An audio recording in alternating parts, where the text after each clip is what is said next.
Bonjour à tous, merci de nous rejoindre pour ce webinaire « La cognition, ce que l'IA nous envie », effectué par OnePoint et en partenariat avec Microsoft. Je vous souhaite à tous la bienvenue, que vous soyez collaborateur OnePoint, client, partenaire, étudiant ou tout simplement passionné par l'IA. Nous allons aujourd'hui avoir plusieurs intervenants. En première partie, Christelle Nedelec, qui est leader chez OnePoint dans le Sud-Ouest, va nous rappeler brièvement qui est OnePoint. Fabien Banli, notre partenaire Microsoft, prendra à son tour la parole pour vous présenter rapidement l'organisation à laquelle il fait partie. Puis nous aurons Alexandra Delmas et Ikram Shraibi Kaoudoud qui vous parleront de la cognition, ce que l'IA nous envie. Je voulais vous rappeler quelques règles par rapport à notre webinaire. Tous les micros sont éteints, et ainsi que les vidéos. Ce sont les organisateurs et les présentateurs qui prendront la main par rapport à ça. N'hésitez pas, si vous avez des questions, de les poser dans le chat. Je me ferai un plaisir à chaque fin de partie de nos intervenantes de les relayer et ainsi de pouvoir avoir les réponses à vos questions. Je laisse désormais la parole à Christelle Nedelec.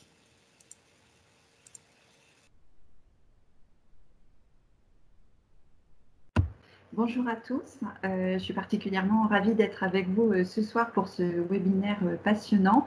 Alors avant d'attaquer le vif du sujet, je voulais vous partager quelques informations pour présenter rapidement OnePoint à ceux qui éventuellement ne nous connaîtraient pas encore. Alors OnePoint, en quelques mots, on est une société de services et nous accompagnons les entreprises dans leur transformation et les acteurs publics dans leur modernisation. Nous sommes un groupe de 2300 collaborateurs et dans le Sud-Ouest, nous représentons un collectif de 350 personnes basés sur 3 sites. À Bordeaux, nous sommes à la Cité Numérique et également dans des bureaux à Pessac. Et nous sommes également présents dans l'hypercentre de Toulouse. Donc, OnePoint, aujourd'hui, est un acteur qui peut accompagner l'ensemble de nos clients sur tous les sujets de transformation et pouvoir répondre à leurs différents enjeux, que ce soit sur des aspects technologiques, mais aussi en termes de vision, en termes de stratégie. Donc, nous comptons dans nos effectifs de nombreux collaborateurs qui portent à la fois des expertises techniques, mais également des expertises sur la transformation et enfin des expertises autour de l'innovation. Toutes ces compétences étant parfaitement complémentaires, et ce soir on aura la chance du coup d'entendre Ikram et Alexandra qui œuvrent plus spécifiquement sur des sujets de recherche et développement. En quelques mots, et pour ceux qui seraient intéressés pour nous rejoindre, OnePoint est une structure qui propose un modèle entrepreneurial véritablement innovant, où on propose à chaque collaborateur de se développer ses propres talents et de laisser les places à la créativité. Aujourd'hui, on a l'intention de recruter de nombreux talents dans 3 domaines principaux, tout ce qui tourne autour du développement applicatif, de la data et de la cybersécurité, et puis également autour de l'expérience opérationnelle. Donc, si vous êtes intéressé pour mieux nous connaître, n'hésitez pas à revenir vers nous. Enfin, quelques mots rapidement sur notre projet. Voilà, merci Diane. Nous avons enclenché un projet majeur avec notre partenaire Covivio. Nous avons vraiment la volonté de pouvoir soutenir le développement de l'écosystème territorial sur tous les aspects de transformation numérique, d'innovation. Et en ce sens, du coup, nous travaillons actuellement à la création d'un campus, un espace d'environ 30 000 m² qui sera véritablement un lieu d'accueil pour l'ensemble des acteurs locaux, que ce soit des entreprises, des partenaires, autour d'espaces de campus, d'espaces d'échange, d'espaces de rencontres ou d'espaces d'événements tels que nous pouvons le vivre ce soir. Donc c'est un projet qui qui apparaîtra en 2023. Et enfin, un dernier petit mot sur nos partenaires. Nous travaillons quotidiennement main dans la main avec de nombreux partenaires, que ce soit Microsoft, à qui je laisserai la main, Fabien, dans un instant, mais des partenaires également académiques, des partenaires événementiels et bien sûr les partenaires territoriaux, à l'image de la French Tech Bordeaux. Voilà. Je vous souhaite un excellent webinaire et je passe la main à Fabien. Merci Christelle, bonjour à toutes et à tous. Tout d'abord, merci pour votre participation à cette session de notre partenaire OnePoint et ravi de vous revoir dans le cadre de ces meet-up autour de l'intelligence artificielle. Je me présente, je suis Fabien Banny, je suis Lab Manager du Microsoft Experience Lab de Bordeaux. En quelques mots, Microsoft s'est donné pour mission d'apporter en fait à chaque individu les moyens de réaliser leurs ambitions, mais également à chacune des organisations d'être plus productifs, quel que soit leur métier, leur taille, et d'avoir un impact positif sur l'ensemble des individus peuplant la Terre. En France, cette approche s'est traduite notamment par l'ouverture en région des Microsoft Experience Lab. C'est un ancrage régional qui est nécessaire pour être au plus près de tous les acteurs locaux et être ainsi au cœur des innovations et des investissements. Les Experience Labs, ce sont des plateformes à votre service qui font partie intégrante du plan Microsoft en France. 3 axes majeurs qui articulent donc ce plan. Le premier, l'idéation. Comme c'est le cas aujourd'hui, les Microsoft Experience Labs sont d'habitude hors contexte Covid et confinement, un espace dédié aux échanges, à la réflexion autour des perspectives liées à la transformation digitale des organisations. Le deuxième axe, l'accessibilité. La révolution numérique que connaît notre société, encore plus pendant la période que nous venons de connaître, ces labs doivent être un espace de vulgarisation pour l'ensemble des individus. Et enfin, une troisième thématique qui tient à cœur à Microsoft est l'inclusion, notamment avec en exemple la mise en place d'initiatives citoyennes et solidaires à laquelle participe notamment OnePoint, avec l'école IA Microsoft, qui est une initiative commune avec Simplon, dans le but d'accompagner la reconversion professionnelle et la certification de futurs experts autour de l'IA et de la data. Enfin, vous retrouverez ces Microsoft Experience Lab dans différentes métropoles françaises. Nantes, Bordeaux, Toulouse disposent déjà de Microsoft Experience Lab où nous aurons le plaisir de vous recevoir avec OnePoint. D'autres verront le jour dans les prochains mois sur les métropoles de Lyon et Marseille. Comme vous le savez toutes et tous, nous avons connu un contexte très particulier. Donc pour cela, Microsoft et l'ensemble de ses partenaires ont réfléchi à digitaliser leurs événements pour vous permettre de bénéficier du savoir-faire de leurs partenaires et de leurs équipes. Je vais donc maintenant laisser la parole à Alexandra et Ikram. Merci en tout cas à toutes et à tous de votre attention et je vous souhaite une excellente session.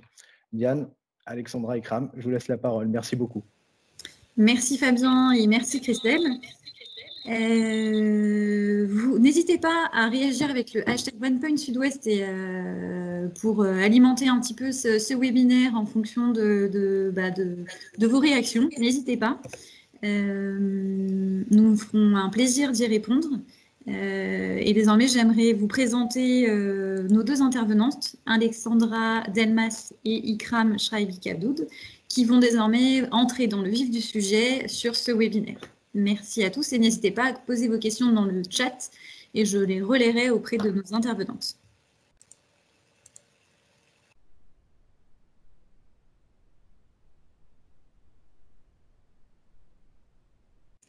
Ikram, je pense que tu as ton micro qui est coupé. Oui, effectivement. Merci Diane. Et ça commence bien. Du coup, je disais merci à tous d'être avec nous pour ce webinaire. Avec Alexandra, c'est vraiment un grand plaisir de le présenter et d'échanger avec vous par rapport à des thématiques qui nous tiennent à cœur comme étant les sciences cognitives, la cognition et l'IA. Donc de mon côté, je commence par me présenter. Donc, je suis Ikram Shraibikadoud, je suis docteur en informatique. Je me suis spécialisée en IA au cours de ma thèse et de mes travaux de recherche. Et aujourd'hui, je fais partie de la famille de la recherche chez OnePoint en tant que chercheuse en IA. J'ai un background sciences cognitives aussi, ce qui me permet de faire le lien avec Alexandra. Et mes domaines de spécialité aujourd'hui sont tout ce qui a trait à l'interprétabilité et l'explicabilité des réseaux de neurones, des concepts dont on dira quelques mots vers la fin de la présentation. Et du coup, je vous présente Alexandra Delmas, à qui je laisse la parole. Merci Ikram. Bonjour à tous. Je vous remercie en tout cas pour votre participation. Donc effectivement, on l'avait fait sous format présentiel en février dernier. Et au vu du contexte, on s'est dit, bon, allez, autant le faire en format webinar. Donc avec quelques petites mises à jour. Donc pour ceux qui ne me connaissent pas, je suis Alexandra Delmas. Je suis docteur en sciences cognitives. Et depuis bientôt 2 ans, donc, je suis chercheuse en UX, donc pour expérience utilisateur chez OnePoint à Bordeaux. Donc c'est pour ça qu'avec Ikram, on a vite vu les différents liens qui nous unissaient dans nos travaux de recherche autour des sciences cognitives, des biais cognitifs, tout ce qui est stress, motivation, gamification, etc. Donc voilà, je vous souhaite en tout cas une bonne présentation. Et nous répondrons à vos questions à la fin, au fur et à mesure.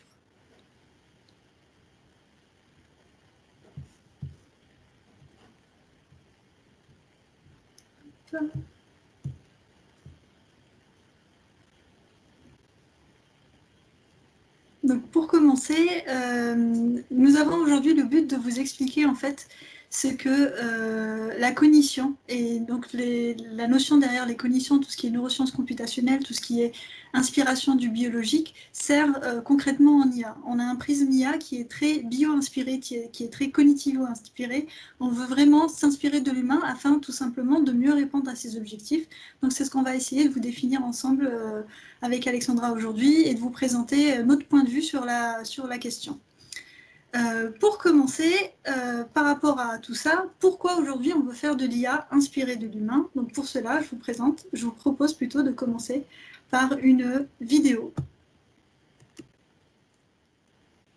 Et je crois que il me manque un... C'est bon, ça va venir. Voilà. Excusez-nous du temps de latence. 5 years from now, you will be able to touch through your phone. Computers will be able to not only look at images, but understand them. Computers will hear what matters. The computer system will know what I like to eat better than I do. Computers will have a sense of smell.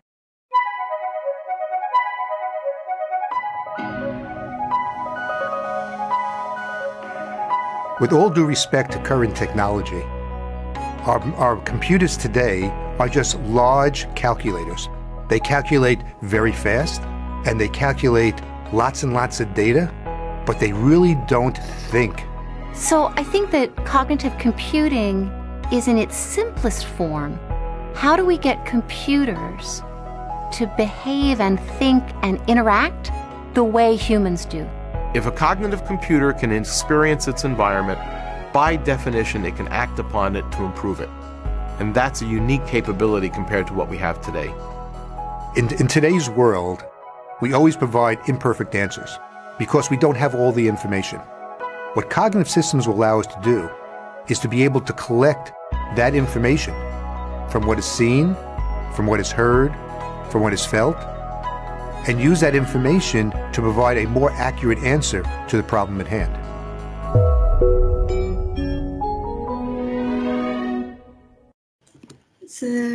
Toutes nos excuses pour ces aléas, mais en fait l'idée derrière cette vidéo, c'était de vous dire que déjà en 2013, il y avait IBM qui était parti dans l'idée de parler d'informatique cognitive. C'était en 2013 les premiers à oser affirmer qu'ils faisaient de la cognition, de l'informatique inspirée de la cognition, justement. Et donc ils se sont intéressés à tout ça parce que dans la vidéo que vous pouvez trouver sur YouTube facilement, en fait, ils se sont dit que toutes les machines, c'est ce qu'on voit aujourd'hui, donc allez, je rappelle le contexte, c'était en 2013, toutes les machines pourraient facilement sentir, être capables de détecter la sémantique des choses, être capables d'interagir de manière humaine comme deux personnes le font. Donc ils se sont intéressés à cette question de comment faire pour que les machines que l'on design pour demain, pour l'humain de demain, soient les plus adaptées possibles à l'humain dans toute sa diversité. Donc derrière ça, en fait, l'idée, c'est aussi de s'inspirer à qu'est-ce qui fait de nous des humains, et notamment cette question de cognition. By definition, it can act upon it to improve it. And that's a unique capability compared to what we have today. In today's world, we always provide imperfect answers because we don't have all the information.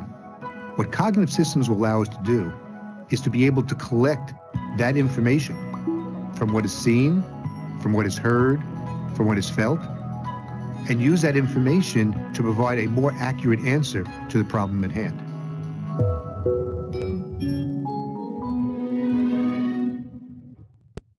Donc voilà. Et donc l'idée derrière ça, c'est comment faire pour faire avoir des machines qui, justement, peuvent mimer un comportement humain, une cognition humaine.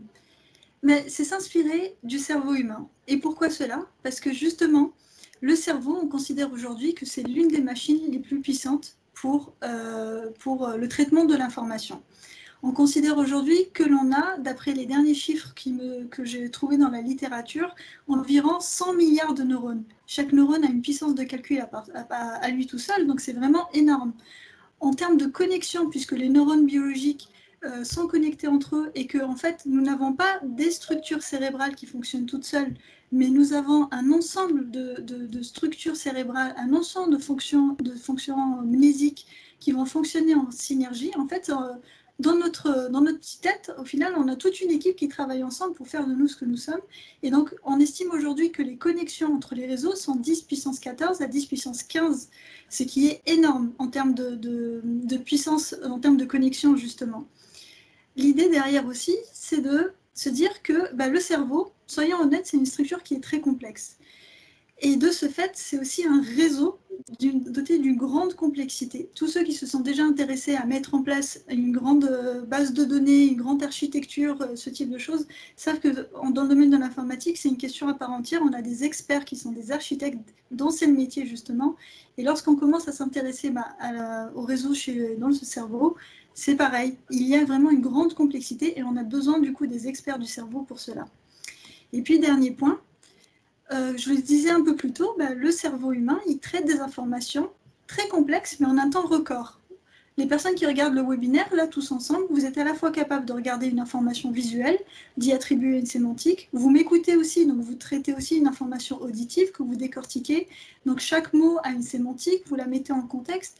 Tout cela, tout ce que vous faites à l'instant T de manière spontanée, en fait, c'est des tâches aujourd'hui que côté machine learning, on a beaucoup de mal à faire. En tout cas, il faut bien entraîner les algorithmes. Et derrière ça, il y a aussi une problématique de puissance de calcul pour avoir des choses spontanées. Et puis surtout, la puissance aujourd'hui du cerveau et de chacun d'entre nous, c'est que nous sommes capables d'adaptabilité, d'évolution, de flexibilité. Donc on est capable, en fonction de notre environnement, comme là maintenant, visiblement, il y a eu des petits soucis de bugs malgré les X répétitions qu'on a faites, de s'adapter et de trouver une solution. Et c'est ce qui fait notre puissance en tant qu'humain, en tant que cerveau. Donc la compréhension des mécanismes cérébraux, s'il fallait vraiment retenir quelque chose, ce serait de se dire que alors, ça a plusieurs implications dans notre monde actuel en tant qu'utilisateur lambda. D'abord, des implications directes dans la santé. Donc, qui dit cerveau, dit biologie, dit maladie d'Alzheimer, démence. On en reviendra par la suite sur ce sujet-là. Mais c'est surtout que, du coup, comprendre le cerveau humain, c'est aussi le fait de comprendre et mieux traiter les pathologies. Et ça, c'est vraiment important. Donc, assister au mieux chaque individu, chacun d'entre nous.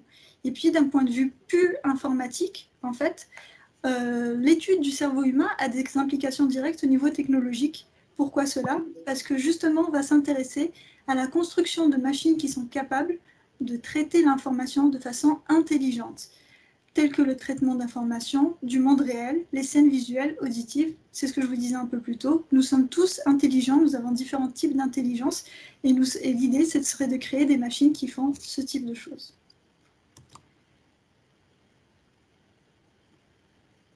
Donc, merci Ikram, désolée, j'enchaîne. Donc, pour continuer à compléter les propos d'Ikram, pourquoi on vous parle de Sciences Co dans l'IA?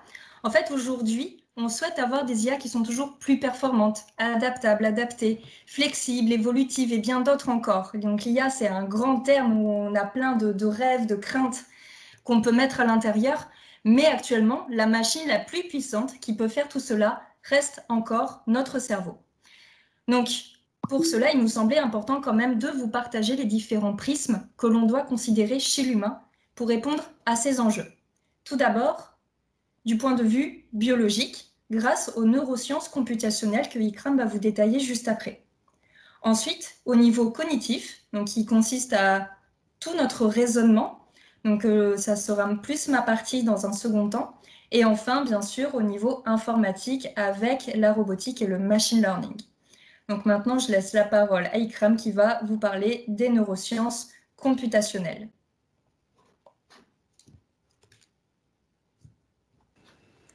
Super, merci beaucoup Alexandra. Alors les neurosciences computationnelles, c'est un terme un peu compliqué pour dire quoi exactement? C'est un terme qui se veut, qui désigne en fait le fait que l'on passe de la biologie à des modèles informatiques. C'est-à-dire, l'idée c'est, si mon écran veut bien répondre,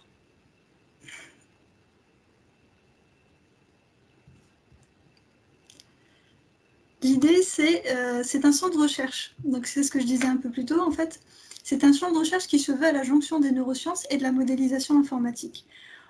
Concrètement, qu'est-ce que ça veut dire? C'est qu'on va s'intéresser aux structures cérébrales. Donc, ceux qui sont familiers avec les structures cérébrales, si je parle de cortex préfrontal, donc c'est ceux qui se trouvent ici au devant du cerveau. On a le cervelet qui permet à l'équilibre. Donc, on va s'intéresser vraiment à chacune de ces structures pour essayer de comprendre le fonctionnement et ensuite de créer des modèles informatiques qui s'en inspirent. Et donc là, le fait de vouloir créer des modèles informatiques qui sont bio-inspirés, l'idée n'est pas de dire, attention, on vient de recréer un cortex préfrontal artificiel. Loin de là, on n'a pas cette prétention-là. L'idée est de dire qu'on s'est intéressé à ce fonctionnement, on s'en est inspiré pour justement créer un modèle informatique. Et donc le but derrière tout ça, c'est en fait découvrir et comprendre les principes computationnels des fonctions cérébrales. C'est vraiment ça, parce que rappelons-le, le cerveau, c'est une odyssée, c'est encore un grand champ de recherche qui est complexe à part entière. Pour cela, qu'est-ce qu'on fait? Eh bien, en fait, à l'origine, en IA, on s'est inspiré du modèle biologique. On avait cette idée naïve de se dire, si on arrive à comprendre qu'est-ce qu'une unité minimale dans le cerveau, à savoir le neurone biologique, si on arrive à en créer un modèle mathématique, donc à gauche de la slide, vous avez donc la représentation du modèle biologique et à droite, vous avez la représentation du modèle informatique. Donc l'idée naïve, c'était de se dire, si on arrive à faire ça, si on arrive à créer un modèle artificiel, alors bingo, nous avons créé notre cerveau biologique, notre cerveau artificiel qui s'inspire du biologique. Alors, ce serait bien beau. Aujourd'hui, ce n'est toujours pas le cas, je vous rassure. Nous n'avons pas de Terminator, nous n'avons pas d'une quelconque IA prête à dominer le monde. On en est encore loin parce qu'en fait, plus on creuse, plus on fait de la recherche dans les neurosciences, plus on se rend compte qu'il y a de questions à résoudre. Et j'ai envie de dire, c'est un peu toute la beauté de la chose. Mais concrètement, comment les neurosciences computationnelles ont-elles impacté notre quotidien à nous en tant qu'utilisateurs? On va être amené à faire des expérimentations et des simulations numériques. Et en fait, à travers ces simulations numériques, donc on va mettre le numérique au service du biologique et de la cognition, et ça va nous permettre de comprendre mieux, d'une part, les structures cérébrales, donc avoir plus d'éléments de compréhension, et donc potentiellement des traitements aussi, mais aussi comprendre le fonctionnement cognitif. Et après tout, est-ce que si on ne comprend pas les fonctions cognitives, ça ne nous permet pas de mieux nous comprendre nous en tant qu'humains? Et puis, très concrètement, si je passe à la slide suivante, en quoi ça peut être intéressant d'étudier les structures cérébrales pour nos utilisateurs lambda que nous sommes? Alors en fait, l'exemple le plus probant d'un passage réussi de l'étude du biologique à un algorithme que nous utilisons tous, c'est la reconnaissance d'images, ou par exemple la reconnaissance faciale.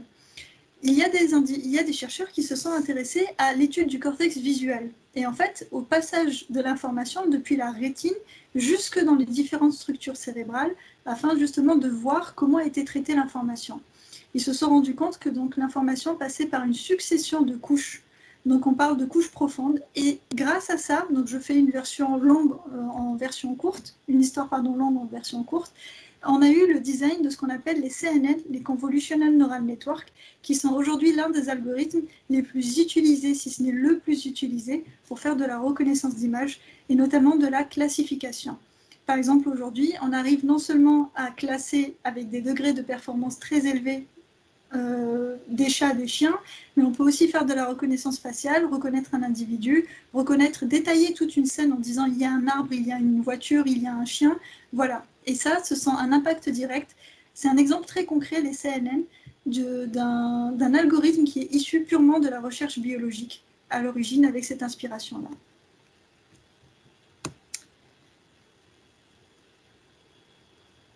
N'hésitez pas, si vous avez des questions, bien évidemment, à intervenir.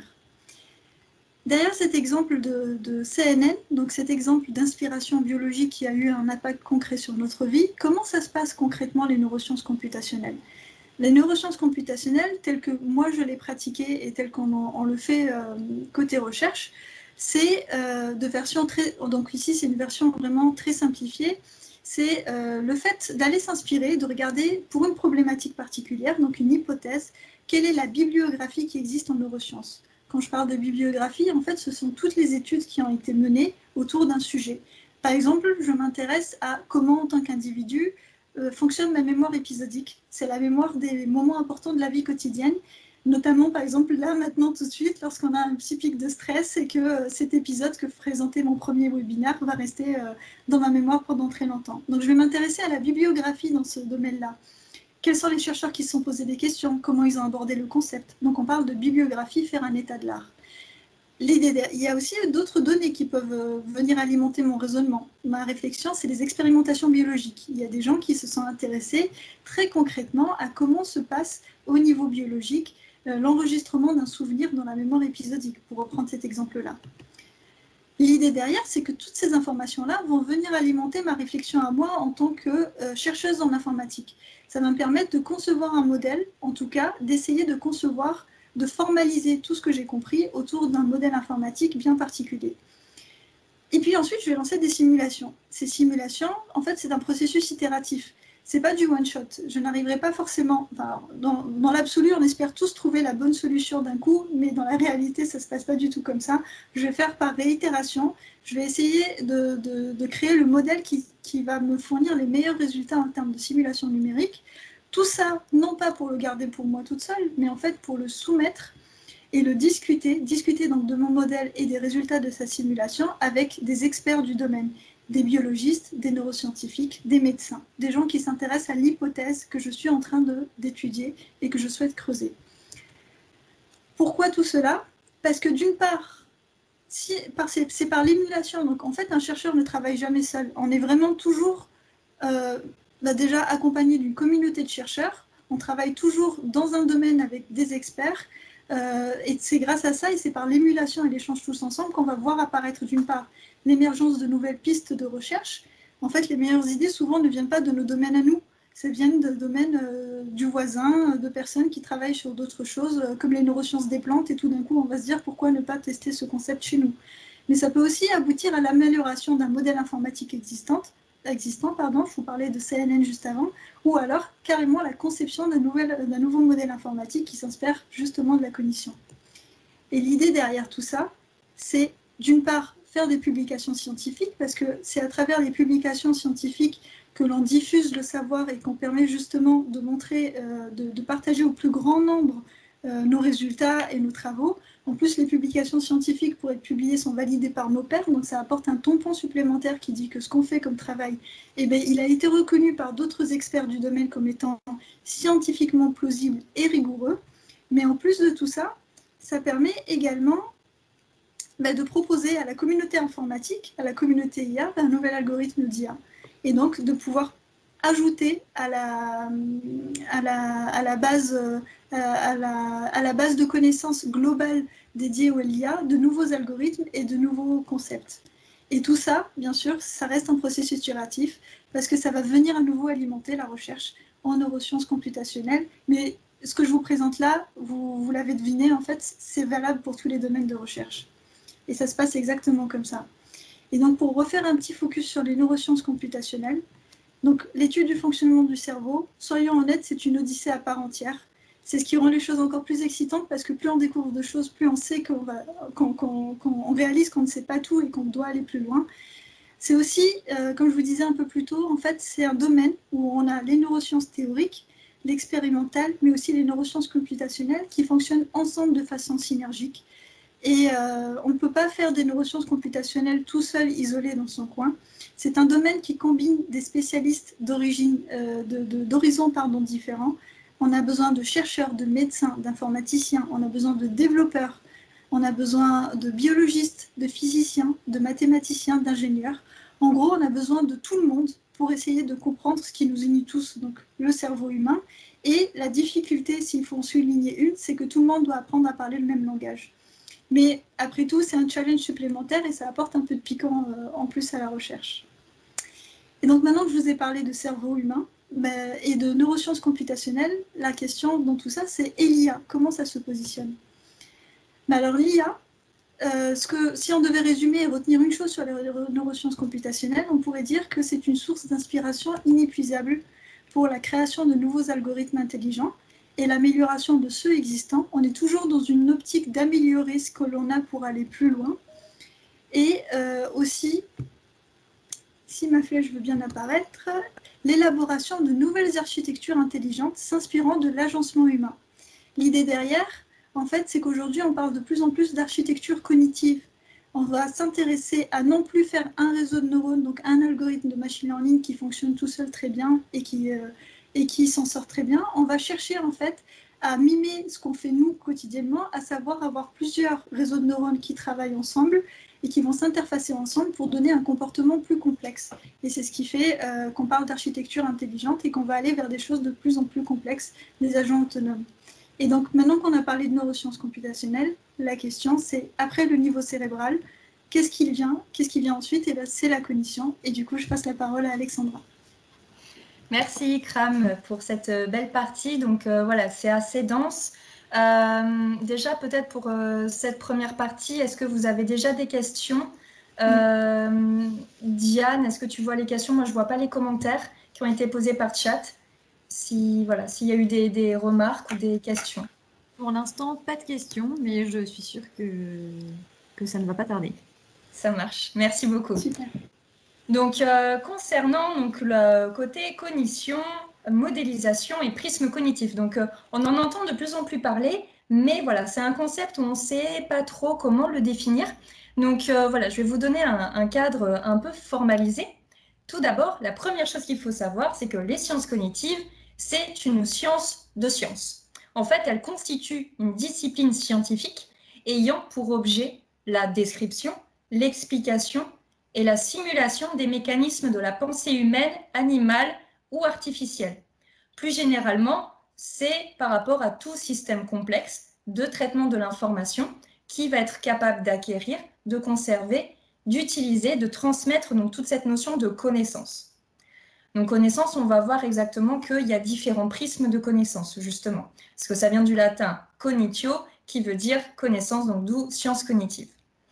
Donc les sciences cognitives sont une science pluridisciplinaire en elle-même, car elle se trouve à la jonction de plusieurs autres sciences. Tout d'abord, tout ce qui est philosophie, qui permet d'aborder les questions très abstraites sur la nature humaine, l'esprit humain et le monde dans lequel nous évoluons.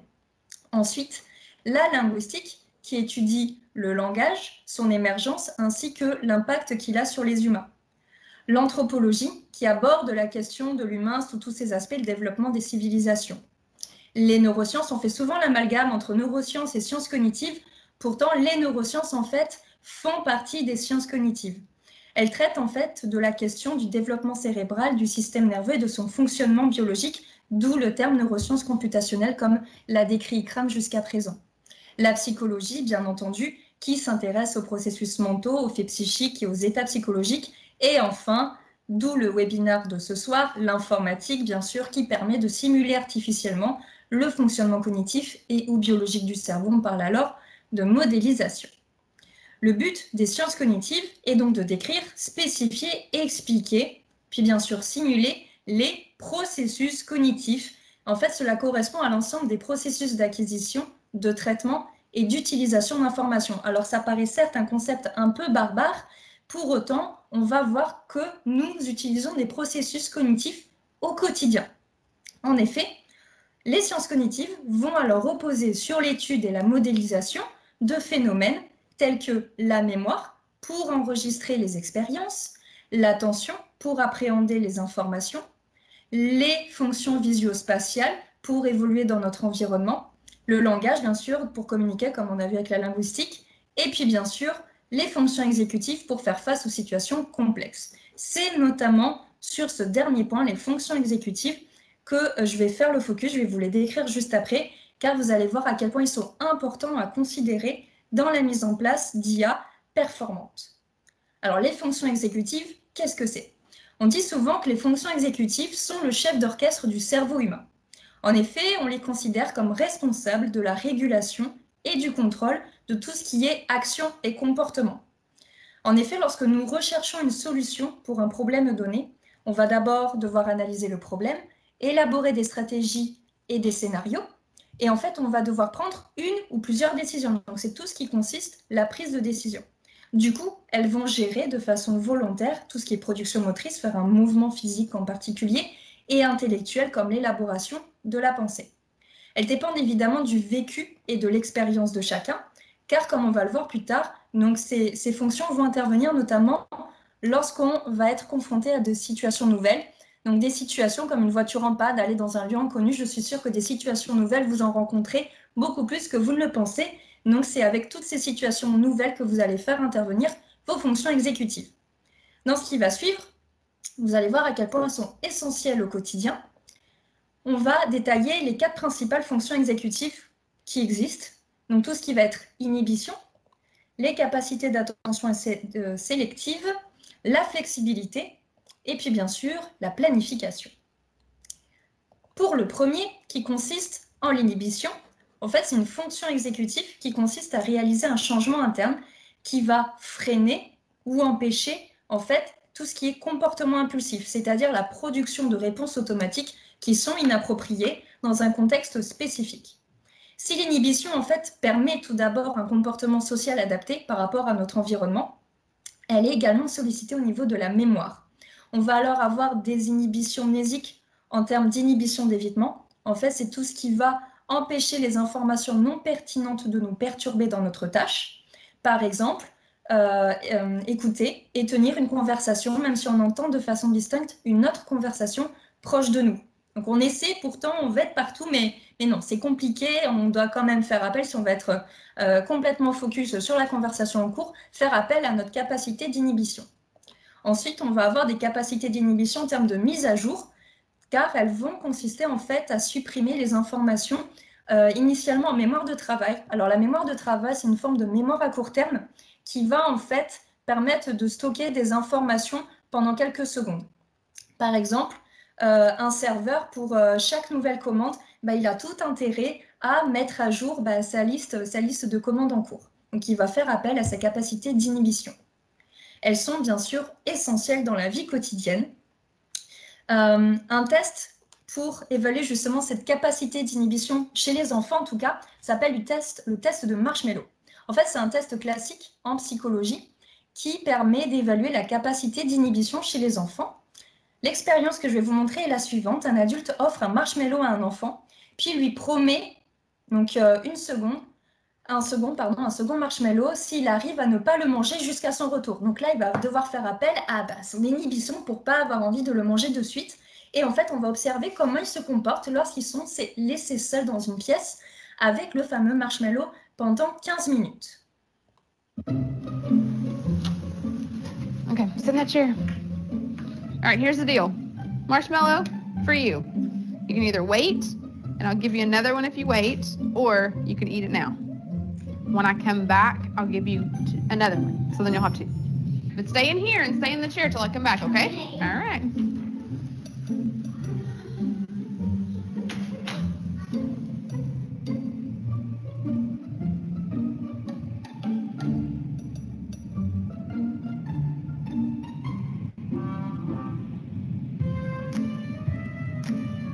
I'm gonna go do something and then I'll come back.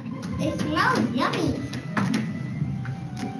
It smells really good.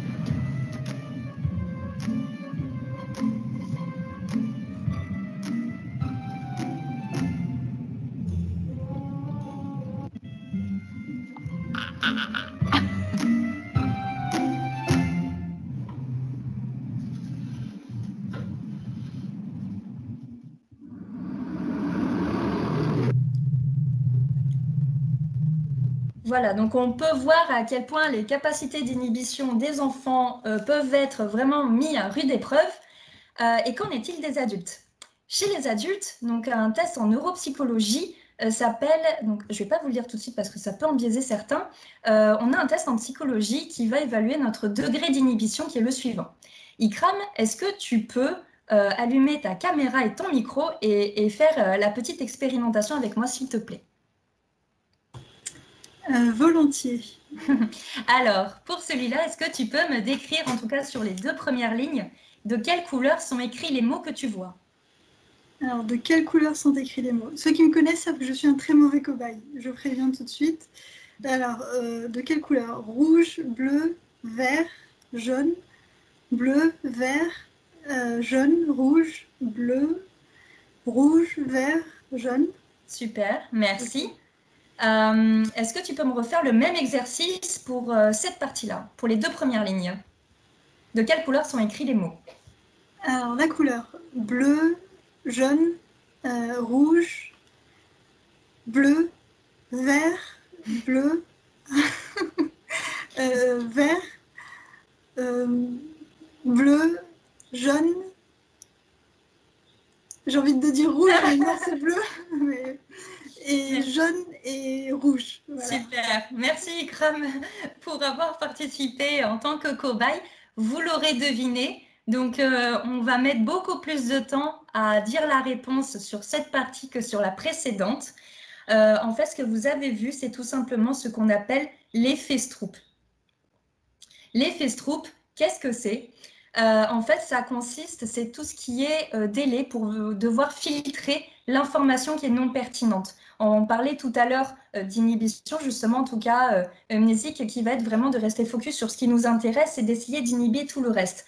En l'occurrence, inhiber tout le reste, c'est quoi? C'est de devoir lire, on va avoir plus de facilité à lire le mot, et en fait, on doit faire un effort cognitif supplémentaire pour donner la couleur. Et quand cela ne correspond pas, il y a forcément plus de latence. Donc, c'est ce qu'on appelle l'effet Stroop, qui est la difficulté à ignorer ou en tout cas à filtrer l'information non pertinente.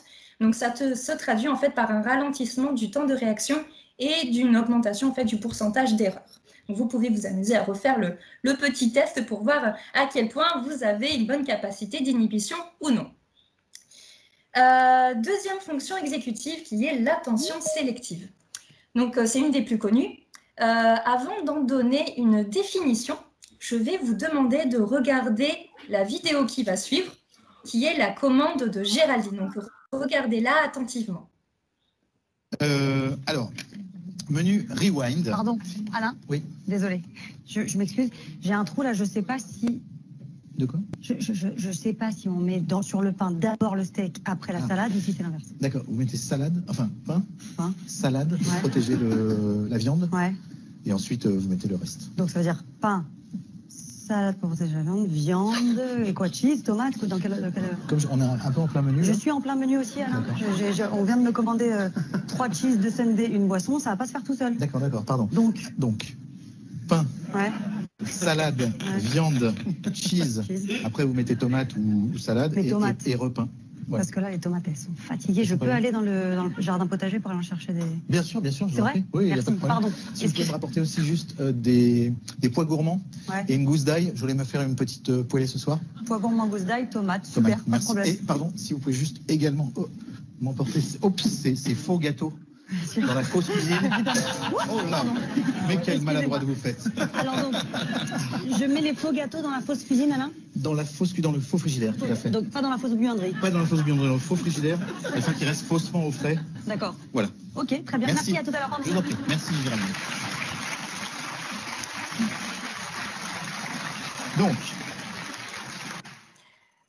Alors, est-ce que votre attention sélective a été efficace? Je vais vous poser quelques petites questions par rapport à la vidéo que vous venez de voir. Il faudra que vous me répondiez donc dans le chat. Du coup, Diane, je veux bien que tu me lises les réponses. Donc, n'hésitez pas à participer pour répondre à mes questions et à me dire les réponses. Je vais les noter et on va voir si vos réponses ont été bonnes en revisionnant la vidéo. Alors, première question. Que doit-on mettre d'abord sur le pain? N'hésitez pas à répondre dans le commentaire.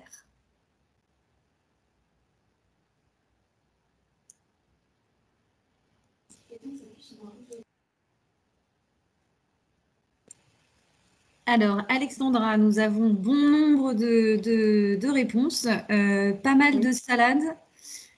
Salade, feuilles de salade. Pour protéger la viande. D'accord. Donc voilà, on a essentiellement salade. Ça marche. Je le note. Deuxième question. Quelle était la commande de Géraldine?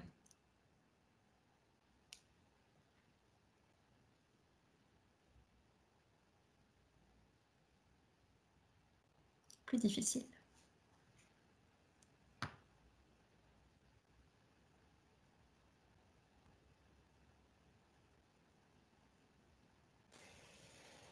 Alors, on a encore pas mal de réponses.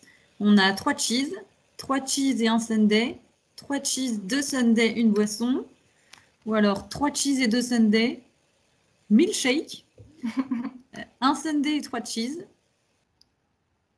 3 cheese, un sundae, une boisson. Ok, merci. Autre question. Quelle partie, donc Géraldine, qu'est-ce qu'elle a été chercher dans le jardin potager?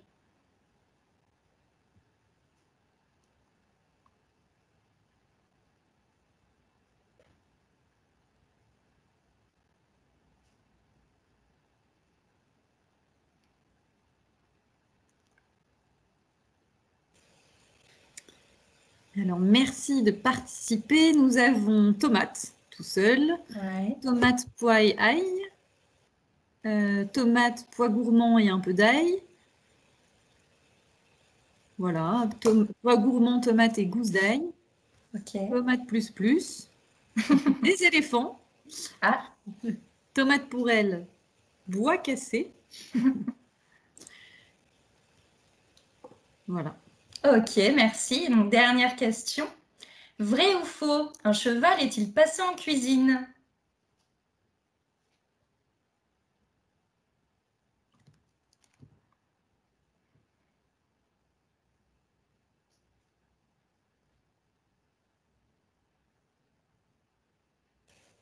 Donc là, on a plusieurs. Hein. Il y en a qui disent vrai, il y en a qui disent qu'ils ne savent pas, qu'ils n'ont pas vu, qu'ils n'en ont aucune idée.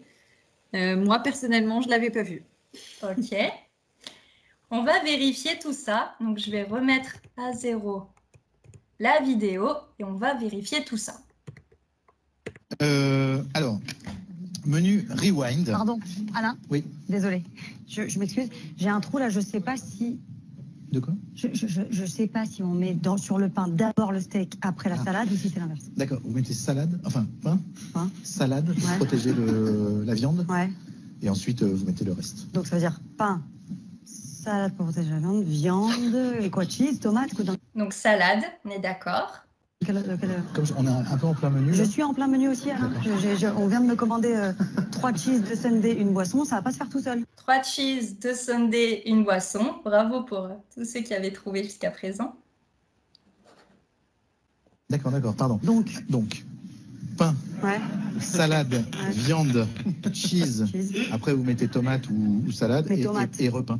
Ouais. Parce que là, les tomates, elles sont fatiguées. Je peux aller dans le jardin potager pour aller en chercher des... Bien sûr, je vous en prie. Oui, il n'y a pas de problème. Pardon. Si vous pouvez me rapporter aussi juste des pois gourmands et une gousse d'ail. Je voulais me faire une petite poêlée ce soir. Pois gourmands, gousse d'ail, tomate. Super, pas de problème. Et pardon, si vous pouvez juste...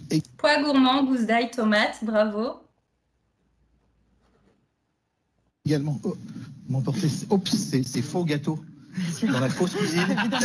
Oh là, mais quelle maladroite vous faites. Alors donc, je mets les faux gâteaux dans la fausse cuisine. Qui voit-on en arrière-plan? Dans le faux frigidaire, tout à fait. Donc pas dans la fausse buanderie. Pas dans la fausse buanderie, dans le faux frigidaire, afin qu'il reste faussement au frais. D'accord. Voilà. Ok, très bien. Merci à tout à l'heure. Je vous en prie. Merci, Géraldine.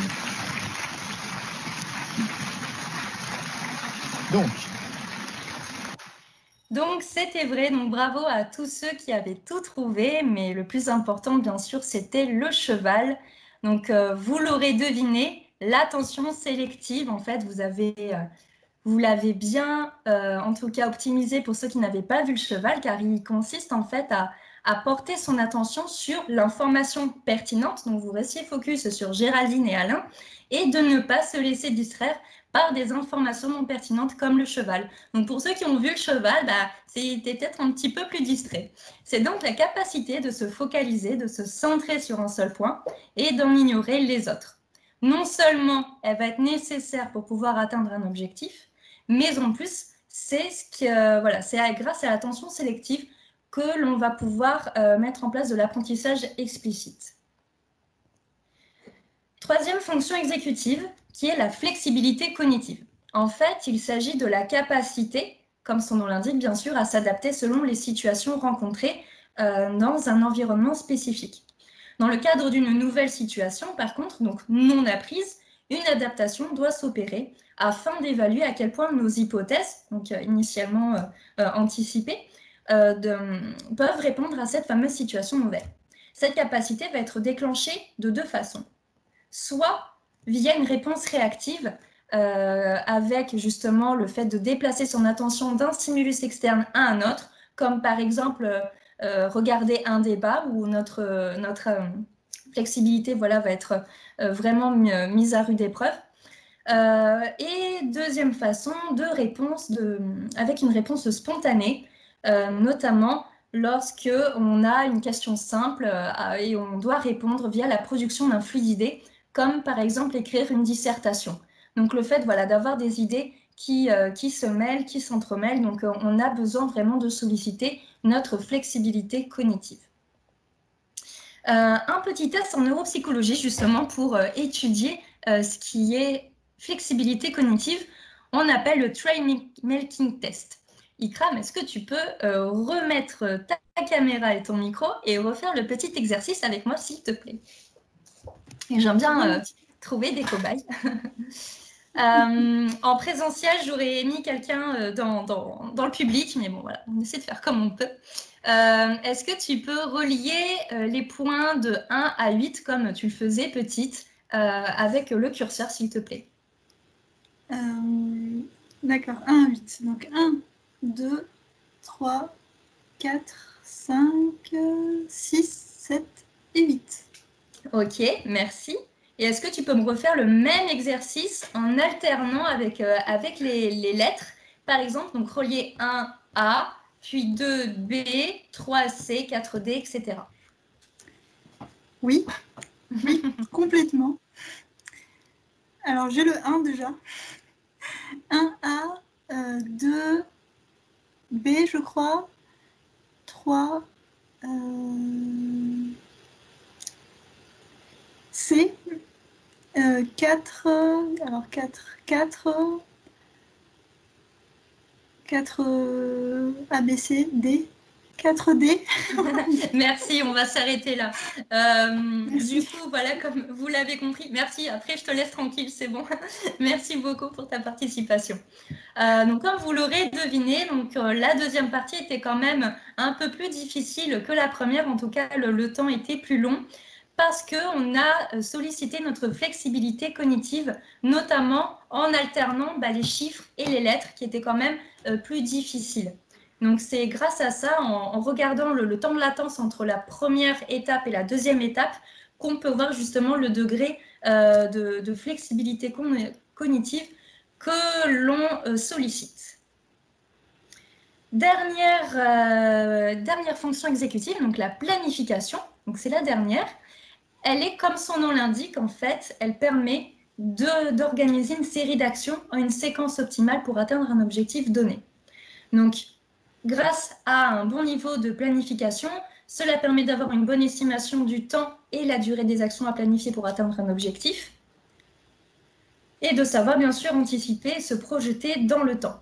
Donc, je pense que la majorité vont bien sûr associer cette fonction exécutive avec les échecs. Effectivement, c'est un peu le même principe, donc de très bons joueurs d'échecs auront bien sûr un très fort niveau de planification parmi cette fonction exécutive. Par contre, pour évaluer ça d'un point de vue neuropsychologique, on utilise un autre test qui s'appelle ce qu'on appelle la tour de Hanoï. Donc pour ceux qui ne connaissent pas cette activité, en fait le but est de déplacer des disques de diamètres différents comme on peut le voir avec l'image animée. d'une tour de départ à gauche à une tour d'arrivée à droite en passant par la tour du milieu, et ceci ont un minimum de coups comme aux échecs, en respectant les règles suivantes. Tout d'abord, on ne peut pas déplacer plus d'un disque à la fois, et en plus, on ne peut déplacer un disque que sur un autre disque plus grand ou sur un emplacement vide. Donc voilà, vous pouvez en tout cas vous amuser à y jouer, il y a plein de simulations en ligne qui peuvent vous le proposer. Donc voilà pour en tout cas les principales fonctions exécutives. Est-ce que déjà vous avez des questions avant de passer à la suite? Donc c'est assez conséquent, je l'admets. Est-ce que déjà il y a des remarques ou des... Est-ce que ça vous fait écho à des situations en tout cas qui font que vous avez sollicité peut-être ces fonctions exécutives? N'hésitez pas à poser vos questions dans le chat.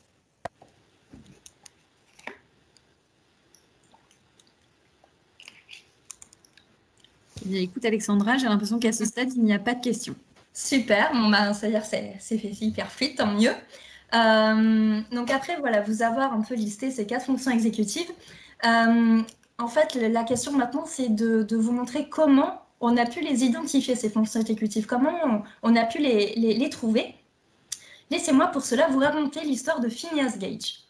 Phineas Gage, en fait, donc, il vit en 1848 aux États-Unis et il est victime d'un accident sur un chantier de voie ferrée. La barre de fer qu'il tient dans ses mains explose d'un coup, lui transperce la mâchoire, ressort par le haut du crâne et atterrit 30 mètres plus loin. Donc, je vous passe les détails. Sauf qu'il survit à l'explosion contre toute attente et surtout à l'époque. La seule séquelle physique de Phineas est la perte de son œil gauche, comme vous pouvez le voir sur la photo à droite. Cependant, donc, il ne perd que son œil gauche du point de vue physique, mais au niveau comportement, bien que capable de retravailler et de soutenir une conversation, plus personne ne reconnaît Phineas. Lui qui était si consciencieux, poli, organisé, fidèle, désormais, il est décrit comme imprévisible, vulgaire, irascible, instable et volage. Ces nouvelles qualités lui font non seulement perdre rapidement sa femme, son emploi, et après une longue période d'itinérance et de vagabondage, il meurt d'une crise d'épilepsie en 1860. Pauvre Phineas. Il faudra, pour savoir ce qui s'est passé vraiment de ce changement de comportement, attendre 1994 et la reconstitution de son cerveau en 3D par la neuroscientifique Anna Damasio pour déterminer que c'est le cortex frontal ventromédian dans le lobe frontal qui a été touché par la barre de fer. Or, désormais, il est admis dans la communauté scientifique que le siège en fait des fonctions exécutives se situe dans le lobe frontal, qui est également une zone impliquée dans le raisonnement et les émotions. Ainsi, on considère maintenant que toute atteinte du lobe frontal comme Phineas ou tout développement inadéquat de cette région est appelé maintenant syndrome dysexécutif. On parle de dyslexie, dyspraxie, etc. Donc dysexécutif, c'est-à-dire une déficience ou un trouble des fonctions exécutives. Tout syndrome dysexécutif peut s'exprimer du coup au travers de manifestations comportementales ou socio-émotionnelles, indifférence, manque d'empathie, désinhibition, comme on a pu le voir avec Phineas, voire perte des convenances sociales, ce qui entrave du coup toute adaptation sociale et professionnelle. On peut également y observer des manifestations cognitives comme le TDAH, car on a vu que les fonctions exécutives avaient un rôle dans la mémoire. Effectivement, tout ce qui est difficulté d'attention, de concentration, donc, qui entraîne des ralentissements de la pensée, des difficultés de mémoire, organisation des souvenirs, difficultés de raisonnement, capacité d'abstraction limitée, etc. Donc, en fait, on voit que tout ce changement des réactions de Phineas, c'était vraiment à cause de ce syndrome dysexécutif. Pour illustrer en fait cet ensemble de conséquences de ce syndrome, on peut imaginer que si Phineas était encore présent en 2020, il pourrait avoir un comportement de ce type. Hey, what's going on? It's mine, Daddy. Noah keeps taking away from me. Noah, give it back. No. Noah, give it back. No. I said give it back now. Noah!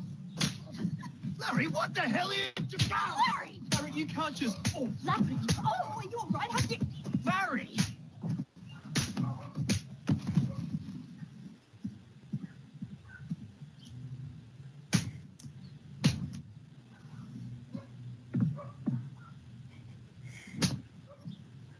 Righto, what's going on here? Oh, sir, I'm arrested. Oh.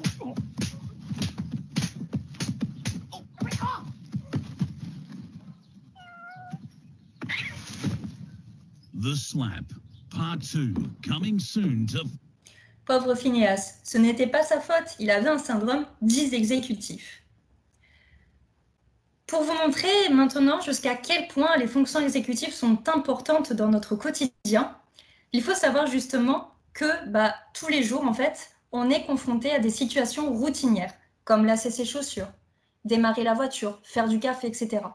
Ces différentes actions s'effectuent donc de façon complètement automatique et inconsciente. Elles ne demandent pas d'y réfléchir et ne requièrent que très peu d'attention. Cependant, il arrive que notre routine soit complètement cassée par des situations nouvelles ou très complexes auxquelles nous n'avons jamais été ou très peu confrontés auparavant. Voiture en panne, aller se balader dans un lieu pour la première fois. Pour savoir comment réagir, nous avons alors besoin de plus de temps de réflexion pour élaborer ce qu'on appelle une nouvelle séquence d'action. Il n'y a pas de réponse automatique ou toute prête dans notre cerveau. Ainsi, cette nouvelle situation va nécessiter, donc ce que je vous ai dit jusqu'à présent, l'utilisation des fonctions exécutives pour s'adapter, pour adapter la réponse, notre comportement. Et en fait, cette nouvelle séquence d'action, ce nouveau schéma d'action, va devenir de plus en plus familier à force de répétition. C'est le principe de base en fait des fonctions exécutives qui régulent notre façon de penser et notre comportement en fonction des situations que l'on va rencontrer. Mais la question se pose sur quel est le degré de contrôle sur la situation. Est-ce qu'ils sont les mêmes selon si la situation est routinière ou nouvelle? Pour répondre à cette question, Norman et Chalice, en 1980, ont modélisé différents niveaux de contrôle d'une action, qu'elle soit cognitive ou motrice, afin d'expliquer comment les fonctions exécutives interviennent pour adapter notre comportement dans des situations notamment inconnues. Donc, ils ont déterminé notamment 3 niveaux de familiarité. Tout d'abord, un premier niveau qui, en fait, correspond à un stimulus. Donc, on va dire, je sais pas, là, je repense à ce que j'ai fait ces derniers mois. Donc, une situation qui est devenue vraiment routinière à force de répétition, c'est faire un gâteau au chocolat. Donc, au début, c'était une situation un peu nouvelle, ça, j'en faisais pas souvent. Et puis, là, avec le confinement, je me suis entraînée pour le bonheur de mes proches. Et donc, c'était du coup un schéma d'action complètement automatisé dans mon cerveau. Donc, le stimulus gâteau au chocolat va du coup me faire penser à cette situation qui est devenue familière. Et elle va faire intervenir un schéma d'action qui a été répété, qui est complètement automatisé. Du coup, je vais pouvoir faire un gâteau au chocolat comme je le fais d'habitude avec donc une réponse adaptée. Un deuxième niveau de familiarité, donc qui correspond en fait au même stimulus. Je vais faire un gâteau, on va dire un gâteau au chocolat, toujours pareil. Donc la situation est certes familière, mais cette fois, en fait, elle va faire intervenir plusieurs schémas d'action en même temps. Par exemple, pendant le confinement, j'ai aussi fait des gâteaux chocolat noir, chocolat blanc. Bon, la question se pose sur je fais quoi? Est-ce que je mets des carrés de chocolat noir, des carrés de chocolat blanc? Parce que j'ai déjà fait les deux, du coup je vais mixer. Est-ce que j'en fais un plus qu'un autre, etc. Donc plusieurs schémas d'action vont être activés. Et là, on va faire intervenir ce qu'on appelle un gestionnaire de conflit qui va déterminer lequel est le plus adapté par rapport à la situation donnée à l'instant T. Par exemple, tiens, en fait, je me rends compte que mamie, elle préfère le chocolat blanc et je veux lui faire plaisir, donc je vais faire un gâteau au chocolat blanc. Donc la réponse sera également adaptée. Le troisième et dernier niveau, c'est lorsque, bien sûr, la situation est trouvée donc, pour la première fois. Par exemple, je vais faire le stimulus et je vais faire une charlotte aux fraises. Je n'en ai jamais fait jusqu'à présent. Comment je vais faire? Donc, je vais regarder déjà dans les situations familières qui peuvent se rattacher donc, aux recettes de cuisine, notamment en pâtisserie. Je vais regarder les différents schémas d'action que j'ai automatisés, bien sûr, de façon inconsciente, tout ça, dans ma tête. Donc, gâteau chocolat noir, chocolat blanc, mousse, enfin voilà, plein d'autres choses que je peux rattacher. Mais je vais quand même devoir créer un nouveau schéma d'action parce que je n'ai jamais été confrontée à cette situation. Pour créer ce nouveau schéma d'action, je vais faire appel donc au système d'attention supervisée qui va déjà prendre des petits bouts des schémas d'action que j'ai déjà dans mon cerveau. Donc, ce qui va créer un schéma d'action 4 et bien sûr, je vais le compléter grâce aux fonctions exécutives en sollicitant toutes mes capacités d'inhibition, de flexibilité cognitive, d'attention sélective et de planification en m'adaptant à cette nouvelle situation qui fait que je vais pouvoir donc, créer cette nouvelle séquence d'action qui est charlotte aux fraises et avoir une réponse adaptée, en tout cas du mieux que je peux, Mais si cette première charlotte aux fraises m'a demandé beaucoup d'efforts, à force de répétition, je vais passer en niveau 2, puis en niveau 1, et je vais pouvoir le faire beaucoup plus rapidement. Donc, je vous ai parlé de toutes ces fonctions exécutives, comment elles s'inscrivaient dans notre quotidien, comment on pouvait les faire intervenir du coup selon le degré de familiarité avec les situations. Mais pour en revenir à notre webinaire, la question se pose, et l'IA dans tout ça? Effectivement. En fait, l'IA dans tout ça, c'est vraiment de mettre en avant à quel point c'est important de prendre en compte les fonctions exécutives, notamment lorsqu'une IA est confrontée à une situation qui est rencontrée ou apprise. Si elle est rencontrée ou apprise, on va alors mettre en avant le besoin de trouver la réponse la plus adéquate par rapport à notre environnement et à ce qu'on lui a déjà appris. Notamment ces fameux schémas d'action. Si par exemple on dit à un robot qui est doté d'une IA, il se trouve confronté à un obstacle qu'il a déjà vu, donc un rocher, on lui aura déjà appris quel comportement il doit faire, il aura déjà un schéma d'action, donc il aura une réponse adéquate de niveau 1 ou de niveau 2. Par contre, si jamais le robot doté d'une IA peut être confronté à une situation toute nouvelle, ou en tout cas jamais apprise, là, ça sera hyper important également de prendre en compte comment fonctionnent ces fonctions exécutives, car elles vont devoir être sollicitées quand même afin d'adapter la réponse, qui deviendra donc de plus en plus familière, bien sûr, à force de répétition. Par exemple, si on ne lui a jamais appris quel comportement elle doit avoir quand elle se retrouve face à un énorme rocher, elle peut avoir des comportements complètement aberrants, comme tourner sur elle-même, parce qu'on lui aura appris que ça, par exemple. Je schématise grossièrement. Mais vraiment, voilà, de prendre en compte ces fonctions exécutives, de s'inspirer de comment l'humain fonctionne via ces fonctions exécutives pour s'adapter vraiment à toutes ces situations qui sont de plus en plus complexes, de plus en plus incertaines. Donc, du coup, le fait de les utiliser, en fait, par rapport à ces situations nouvelles, cela tombe bien parce que c'est le principe de base sur lequel s'appuient les méthodes de machine learning. Et donc là, je vais laisser la parole donc, à Ikram pour la troisième partie. Merci Alex. Alors, je me rends compte qu'on vous a parlé de beaucoup de choses aujourd'hui et que c'est très très dense. Mais pour en revenir au sujet du webinaire, la question essentielle qui nous intéresse, c'est, si je la rappelle, c'est en quoi la cognition est-elle un élément important en IA? En quoi la cognition est-elle quelque chose que l'IA nous envie? Je vais aller assez vite sur cette partie-là. Je m'excuse, je sais qu'on a débordé un peu sur le temps, mais j'ai essayé de faire au mieux. Ce que je voudrais que, s'il y avait vraiment une chose côté machine learning que je voudrais que vous reteniez aujourd'hui, c'est que, bon, certes, le machine learning, c'est un champ de recherche d'actualité, mais au-delà de ça, la définition du machine learning, c'est de donner à une machine, donc à un algorithme, la capacité d'évoluer grâce à un processus d'apprentissage. On parlait que les humains avaient cette capacité-là justement d'évolution et que c'est ce qui faisait de nous des êtres intelligents, adaptables, flexibles. Donc cette capacité d'évolution est vraiment importante. Et au-delà de ça, c'est le fait de réaliser, donc on va donner à la machine la capacité de réaliser des tâches pour lesquelles elle n'a pas été explicitement programmée.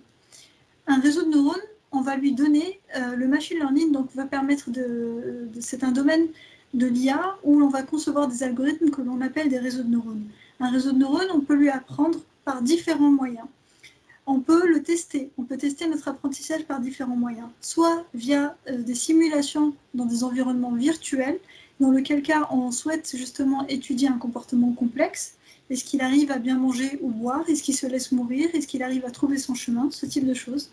Et à côté de ça, on peut aussi être amené à tester dans des environnements un peu plus réels, où l'on a une interaction homme-machine. La machine ici n'étant pas du tout humanoïde, comme un humain, avec ce squelette humain, mais par contre un autre type de machine. Dans la littérature, en fait, en général, lorsqu'on parle de machine learning, on a trois types d'apprentissage. Le supervisé, où l'on a un opérateur humain qui dit à la machine qu'est-ce qu'il faut apprendre. L'apprentissage par renforcement, où l'on a justement une machine, un agent artificiel qui va apprendre par l'interaction avec son environnement. En gros, c'est comme là tout de suite, moi j'interagis avec mon ordinateur, j'ai un feedback de Diane qui me dit est-ce qu'il y a des questions, et ainsi de suite, je réponds, et en fonction de son feedback, je change mon état et j'essaie d'adopter une nouvelle solution. Et à côté de ça, on a l'apprentissage non supervisé. En fait, c'est lorsque l'IA, elle se débrouille toute seule pour trouver les caractéristiques des données et être capable de trouver par exemple des corrélations. Ce serait sur un ensemble d'individus, ce serait les gens qui ont les yeux de couleur bleue, les yeux de couleur marron. Ce serait de séparer les individus en fonction du genre. Ce serait en fonction de ceux qui font plus d'1,50 m, ceux qui font moins d'1,50 m, ce type de choses. C'est des chiffres complètement aléatoires et complètement arbitraires. Hein. Il n'y a aucun jugement bien évidemment là-dedans. Mais tout ça pour vous dire qu'en fait, un algorithme de machine learning, donc un réseau de neurones, il existe différents types d'apprentissage que l'on peut mettre en place en fonction de ce qu'on appelle la tâche que l'on veut réaliser. Donc on parle de classification, si on veut classer des individus ou des données dans des catégories. On peut parler de navigation autonome, lorsqu'il doit apprendre en interagissant dans son environnement, à trouver un chemin par exemple, ou de clustering. Et enfin, il y a un message vraiment important que je souhaite transmettre côté machine learning, c'est que les algorithmes de machine learning, c'est un peu comme les humains. Il n'y a pas d'apprentissage réussi en une seule fois. On a besoin d'apprendre par essai et erreur. Et lorsqu'on code un algorithme de machine learning, on va évaluer son erreur, comment il apprend. L'idée pour ça, je voulais vous illustrer ce principe d'apprentissage par renforcement, d'apprentissage par erreur, en vous parlant de la plateforme Malmo, qui est une plateforme d'expérimentation IA proposée pour les étudiants, pour les chercheurs, mis à disposition par Microsoft, et qui est bâtie sur le jeu Minecraft parce que c'est un jeu qui permet de grandes possibilités pour simuler des environnements très simples ou alors très très complexes. Et du coup, ça nous permet aussi de tester des comportements complexes. Je veux que mon IA sache se diriger, plus en plus qu'elle interagisse avec d'autres IA. Enfin voilà, il y a vraiment des choses pas mal. Et tout ça, s'il faut vraiment souligner quelque chose, c'est que le machine learning, il apprend par essai et erreur. Donc il apprend des exemples, il essaye, puis ensuite il prend cette erreur, il l'analyse et il adapte son apprentissage. Et c'est ainsi de suite qu'on arrive aujourd'hui à avoir des IA très performantes.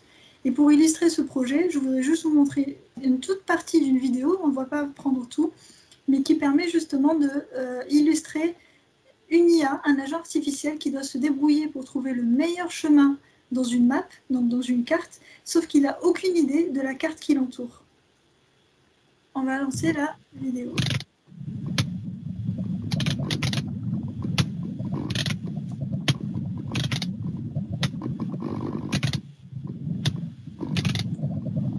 Voilà. On voit ici en fait que l'IA, donc on est vite passé à 2 minutes. Vous avez tous les liens sur toutes les vidéos sont sourcées. Vous avez les sources, vous avez tous les liens pour trouver ça sur Internet et sur YouTube.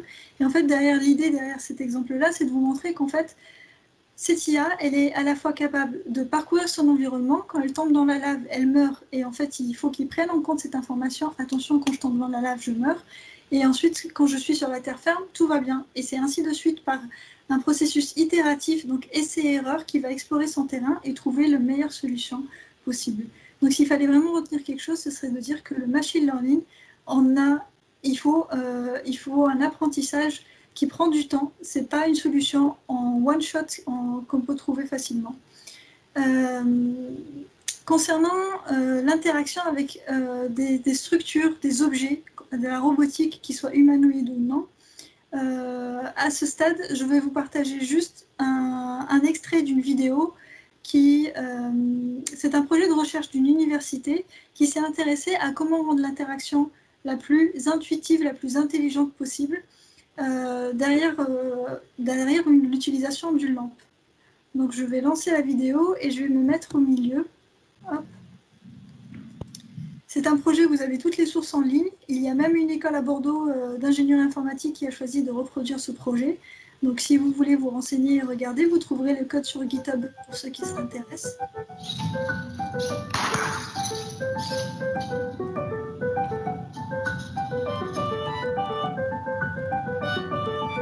Il n'y a pas forcément d'IA dans cette lampe, pardon.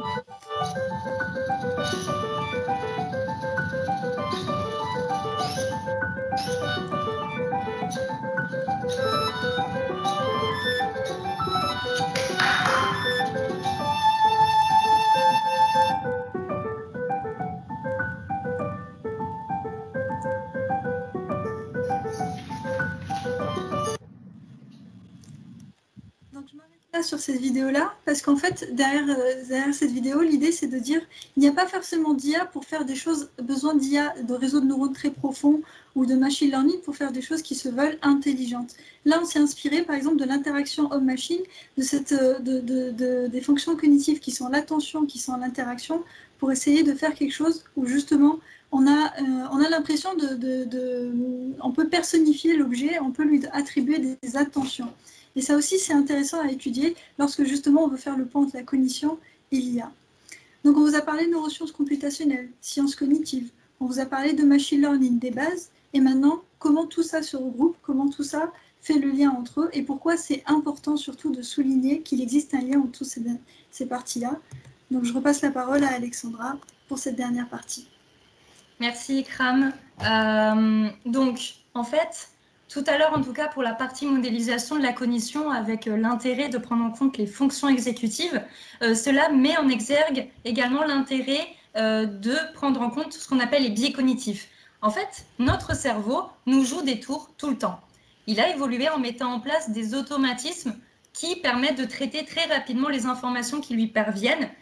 Et en fait, ces informations vont être traitées grâce à nos biais cognitifs. En fait, les biais cognitifs, on en entend de plus en plus parler, c'est tout ce qui est distorsion dans notre traitement cognitif lorsqu'on perçoit une information. En fait, il s'agit d'une déviation systématique de notre pensée logique et rationnelle où on prend une décision, qu'on a tous les éléments en jeu par rapport à la réalité. En fait, tout à l'heure, comme je vous ai parlé de prendre en compte les fonctions exécutives, l'intérêt, c'est également de prendre également nos biais cognitifs, car ils vont influencer nos choix et perturber nos décisions. Ils dépendent des individus et puis bien sûr du vécu de chacun. Et en fait, à l'origine, ils servent bien sûr à rester en vie. Et celui qui peut confirmer ça, qui est content d'avoir des biais cognitifs, c'est notre cycliste qui se fait courser par un ours. Alexandra, oui. Nous avons une question d'un de nos participants. Oui. L'absence de biais cognitifs dans la prise de décision pour une IA est-elle un avantage sur l'humain? Alors, alors, ça répondra peut-être à sa question sur ce que je vais enchaîner. Donc, je ne vais pas le biaiser et je vais voir si ça répond à sa question et ce qu'il en pense. Je réponds juste après la deuxième partie.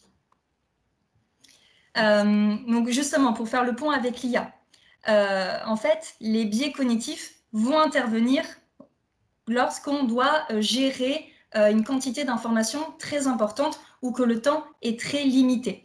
Cela fait écho du coup à la question des fameuses boîtes noires en IA. Justement, c'est un sujet d'actualité qui correspond à nos travaux de recherche, en tout cas chez OnePoint.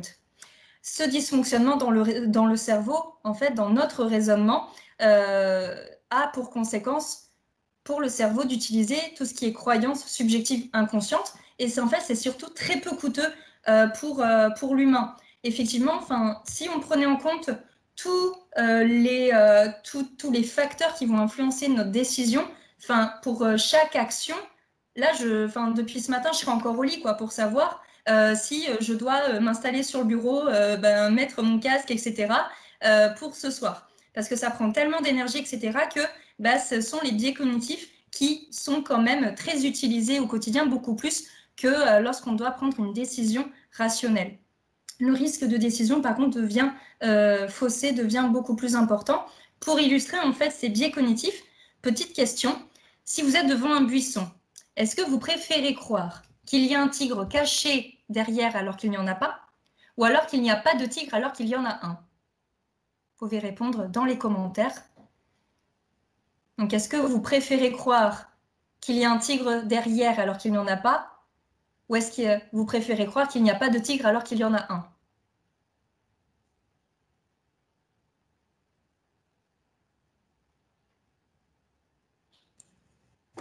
Alors, on a plusieurs réponses. La réponse plutôt une.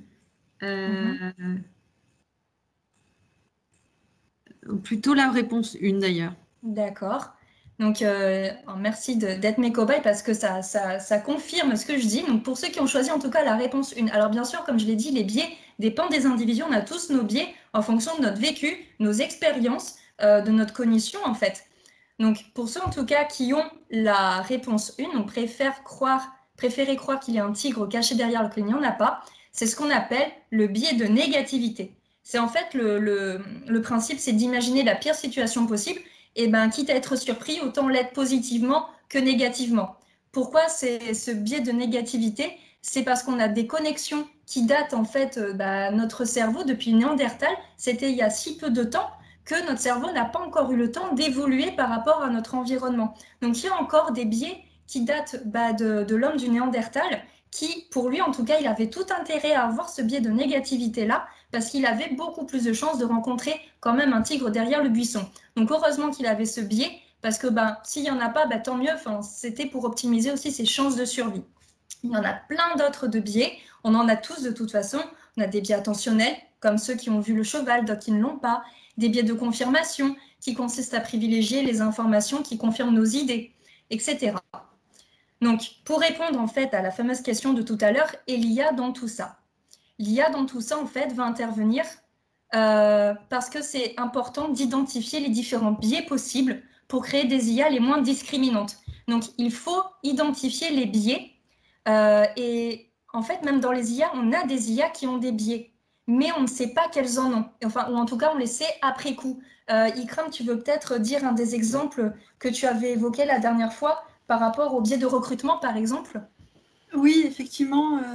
Il y a une entreprise qui a voulu utiliser une IA de recrutement, sauf que lorsqu'elle a appris, faire réaliser son apprentissage, le métier pour lequel l'IA devait recruter était un métier très technique, où l'on a une majorité d'hommes. Et du coup, lorsque des femmes postulaient à ces postes-là, en étant complètement compétentes, ce n'était pas une question de compétence, en fait, il y avait un biais statistique, il y avait un biais d'apprentissage dans la machine qui fait que, par définition, une femme était inadaptée au poste technique. Donc du coup, les candidatures féminines étaient automatiquement rejetées, alors pour ce seul critère, en fait. Voilà. Tout à fait. Donc voilà, c'est vraiment l'importance de les identifier, notamment dans la conception, car la façon, comme on vient de le dire, la façon de concevoir une IA est de toute façon soumise au biais du concepteur.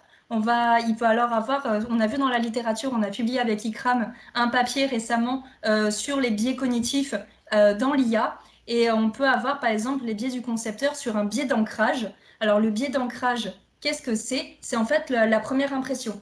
Donc le concepteur, il peut avoir une première impression, donc mettre des poids plus importants dans un paramètre et plus qu'un autre. Pourquoi il a pris cette décision? On ne le sait pas, lui c'est inconscient, il ne le sait pas forcément. Et lorsqu'il y a un scandale du point de vue éthique et sociétal, comme on peut le voir, c'est très difficile de remonter à cause de ce biais-là, en fait. Donc c'est vraiment important de les identifier à chaque étape.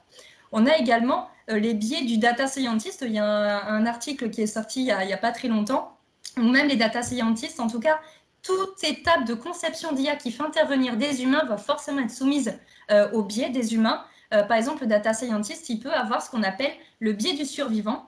En fait, c'est une forme de biais de sélection qui consiste à surévaluer les chances de succès d'une initiative tout en concentrant l'attention sur les sujets ayant réussi, mais du coup qui sont des exceptions statistiques, donc des survivants, plutôt que des cas représentatifs.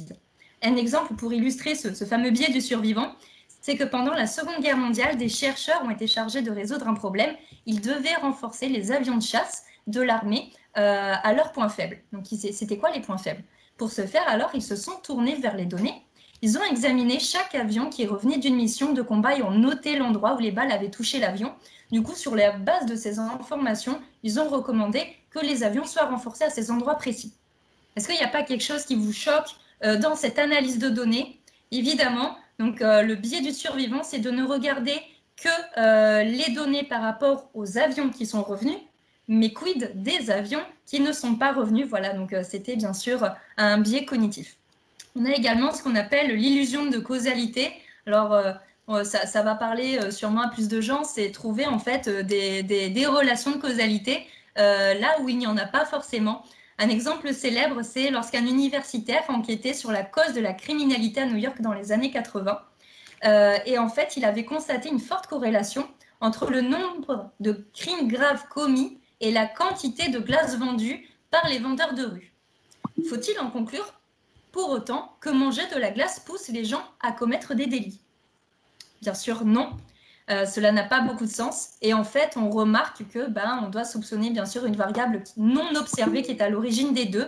La saison, bien sûr, il y a plus de crimes l'été et de ce fait également plus de glace vendue l'été. Voilà, pour donner un exemple en tout cas de biais les plus importants.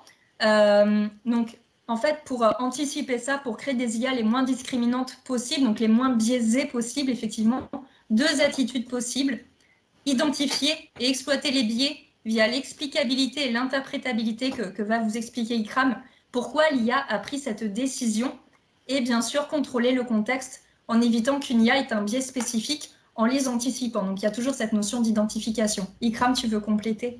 Volontiers.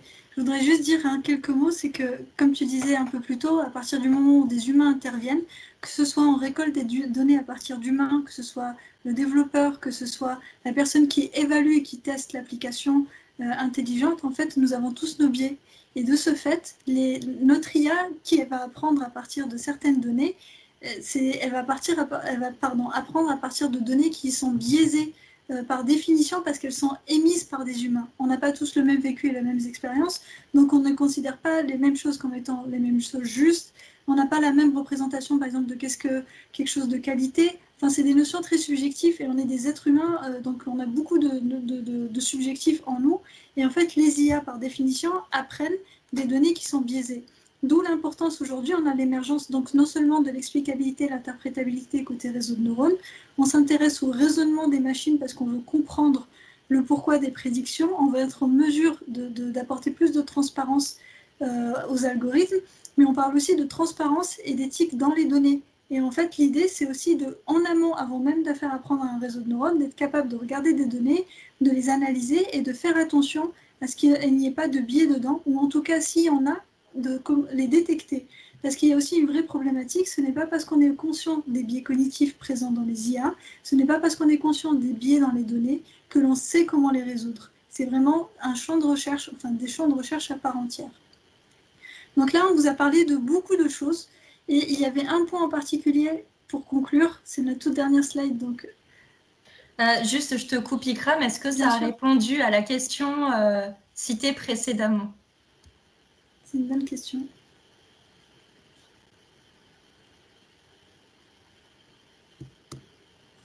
Oui, tout à fait. Philippe nous a dit que ça avait bien répondu. Super, merci. Et merci Philippe d'avoir posé la question. Ouais. Hop. Et donc pour passer sur la dernière slide, on parle beaucoup d'IA, on parle beaucoup de cognition, on parle beaucoup de cerveau. En fait, il y a un pont qui est essentiel, qui nous a semblé essentiel à faire, c'est l'IA et la santé. Parce que, si ça veut bien passer, on a une population de plus en plus vieillissante côté européen, mais aussi au niveau mondial. On a donc du coup un développement des maladies neurodégénératives, ce qu'on appelle Alzheimer, Parkinson, les démences. Et en fait, tout ça fait que on s'intéresse de plus en plus à ces maladies-là, et donc au fonctionnement cérébral qui sous-tend, en tout cas au dysfonctionnement cérébral qui sont impliqués dans ces maladies-là. Sauf que, très concrètement, demander à des personnes âgées qui sont déjà souffrantes de venir passer des expérimentations humaines, c'est lourd, c'est fatigant. Leur faire passer un électroencéphalogramme 3 fois dans la journée, leur faire apprendre des choses, tout ça c'est très lourd. Et c'est là où on a besoin de modèles informatiques. Parce que ce serait une manière de tester des axes de traitement écologiques de manière virtuelle, sans porter préjudice aux patients, tout en les préservant justement. On peut altérer une IA, on peut couper une partie d'une architecture cognitive, on peut modifier son comportement, son apprentissage, on peut lui faire apprendre, voilà, on peut faire pas mal de choses au niveau numérique, et grâce à ça, justement, découvrir des axes de traitement qui, jusque-là, au niveau humain, sont un peu difficiles, en fait, voire inaccessibles, très, très concrètement. Et puis, dernier point qui est important, parce qu'on est quand même aujourd'hui une équipe, si je ne me trompe pas, 100% féminine, côté OnePoint en tout cas, c'est que l'IA inspirée de l'humain, à partir du moment où on est conscient des biais, à partir du moment où on est conscient de l'impact de l'humain et de sa cognition sur les modèles informatiques que l'on fait, ce serait vraiment une opportunité pour avoir un monde informatique beaucoup plus inclusif. Mais pas seulement au niveau du genre, mais aussi pour tous les types de profils cognitifs, qu'ils soient neurotypiques ou non, que ce soit des personnes qui souffrent d'autisme ou d'Asperger ou de troubles de l'attention, si l'on arrive à mieux comprendre ces troubles cognitifs, toutes les diversités des profils cognitifs, alors on pourra créer des outils informatiques beaucoup plus adaptés à eux, mais surtout on pourra les inclure, ces personnes-là, beaucoup plus facilement dans les entreprises et dans la société de tous les jours. Donc c'est sur ces derniers mots, en fait, qu'on voulait vous dire un grand merci avec Alexandra d'avoir suivi jusqu'au bout avec nous ce webinaire. Pardon. Alors, Ikram, Alexandra, avant que vous ne puissiez remercier tout le monde, Philippe avait une autre question. La créativité est-elle étudiée en sciences cognitives et reste-t-elle un avantage de l'humain sur l'IA? Tu veux répondre, Alexandra? Micro. Pardon, la question c'était la subjectivité. La créativité. Ah pardon, la créativité. Oui, tout à fait. Alors il y a plein de papiers justement pour créer des IA créatives. Alors le point de vue éthique justement fait peur à travers ça parce que ce qui, pour l'instant en tout cas dans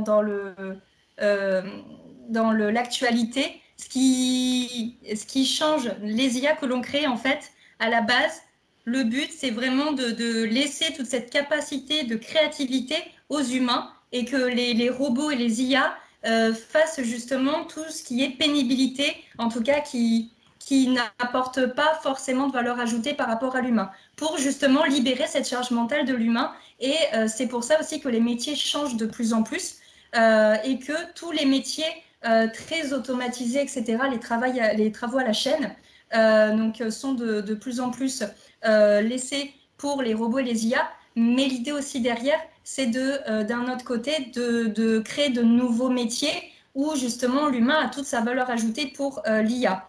Je sais qu'il y a des robots, en tout cas, il y a une peinture, Ikram, tu as peut-être plus de mémoire que moi, une peinture en tout cas qui avait été faite par un robot qui a été vendue à je ne sais pas combien. Enfin, il y a des travaux dessus, mais en tout cas, dans la société, on en est loin. Donc, bien sûr, tout ce qui est créativité, c'est au cœur justement de ces enjeux. Mais l'idée derrière, justement, c'est pour ça qu'on prend en compte, on s'inspire de l'humain pour les robots. Mais le côté créativité, ça, c'est sûr qu'on en est loin d'avoir dans la science-fiction, il y a plein de films, etc., sur des robots qui ont une conscience, qui ont de la créativité, etc. Mais ça reste pour l'instant un vœu peut-être pieux. Mais on en est loin de tout ça. Pour l'instant, c'est sûr que c'est la valeur ajoutée de l'humain dans ce contexte, en tout cas. Tu veux peut-être rebondir, Ikram, ouais. Oui, je voulais juste rajouter qu'au niveau européen, récemment, là, en 2019, 2 brevets ont été déposés par des IA à l'Office européen des brevets. Alors, je ne me rappelle plus du nom exact de la structure, mais en tout cas, de manière très officielle, 2 brevets ont été déposés auprès de cet office et ça a été des brevets réalisés par des IA. Ils ont tous les deux été rejetés parce qu'au niveau européen, on considère qu'une IA n'est pas capable de faire de la créativité. Alors, c'est une question qui est aussi étudiée côté machine learning parce qu'on se pose la question de comment avoir des IA créatifs. Mais il me semble que dans le droit français, pour dire que quelque chose est original ou créatif, il y a une trace originale de l'esprit. Ça fait partie des critères pour valider que quelque chose est original et que l'on peut enfin voilà, que c'est une œuvre d'art à part entière, que c'est quelque chose. Et aujourd'hui, on n'en est pas là. On n'en est pas là parce que d'abord, légalement, on n'est pas prêt à statuer sur ce type de choses. Et puis aussi, la vraie question, c'est quoi la créativité? Donc, même en machine learning, on se pose ces questions-là. Et effectivement, on fait pas mal le pont avec les sciences cognitives par rapport à ça. Et je dirais même que même la curiosité des enfants, la curiosité chez l'humain est étudiée en machine learning pour justement essayer de faire en sorte que des robots apprennent à apprendre en étant drivés, en étant motivés par leur propre curiosité. Donc il y a encore beaucoup de choses à voir et vraiment c'est très passionnant tout ça. J'espère qu'on a répondu à la question de Philippe.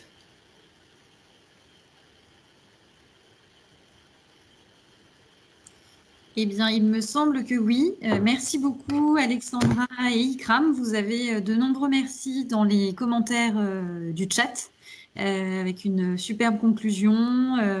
Merci d'avoir transmis avec passion et clarté l'ensemble de ces éléments enrichissants. Donc, merci à vous tous d'avoir suivi ce webinaire que vous pourrez retrouver sur YouTube prochainement. Vous pouvez suivre nos réseaux sociaux de OnePoint sur LinkedIn, Facebook ou Twitter. Nous transmettrons le lien de ce webinaire en espérant à très vite pour un prochain webinaire sur ces thématiques passionnantes avec Alexandra et Ikram. Merci à tous et merci Alexandra, merci Ikram. Merci tout le monde. Merci à tous. Bonne soirée.